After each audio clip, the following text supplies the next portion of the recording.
একবার জোর করে হাততালি দেবেন সমস্ত কর্মকর্তা সদস্যকে এইভাবে সমস্ত কর্মকর্তাকে যারা এত সুন্দর অনুষ্ঠানের আয়োজন করেছে তাদেরকেও আমার তরফ থেকে এবং আপনাদের সকলের তরফ থেকে অন্তরে শ্রদ্ধা। তো দু চারটে কথা বলবো, যদি ভালো লেগে থাকে একটু হাততালি দেবেন। ভুল ত্রুটি হয়ে গেলে ঘরের ছেলে হিসাবে একটু ক্ষমা করে দেবেন। তো এখানে দেখছি অনেক বৌদিরা রয়েছে, বৌদিদের দিয়ে শুরু করবো না দাদাদের দিয়ে? বৌদিদের দিয়ে।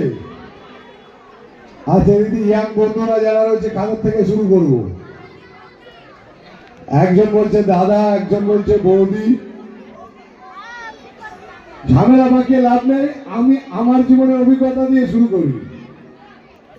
এখানে অনেক দাদারা আছেন যারা প্রত্যেকদিন কাজে যান, নিত্য কাজ করেন। এখানে ট্রেনে চড়েন কারা কারা? ট্রেনে যাতায়াত, ওদিকে আছেন এক দাদা, ওদিকে আছেন এক দাদা। তো আমার জীবনের অভিজ্ঞতা দিয়ে আমি শুরু করবো আমার আজকে হাস্যকৌতুকের অনুষ্ঠান। দেখবেন একটু একটা মিথ্যে কথা বলবো না, সব সত্যি কথা বলবো। যারা ট্রেনে যাতায়াত করেন তারা বুঝবেন আমার সেই দিনের যন্ত্রণাটা কতখানি ছিল।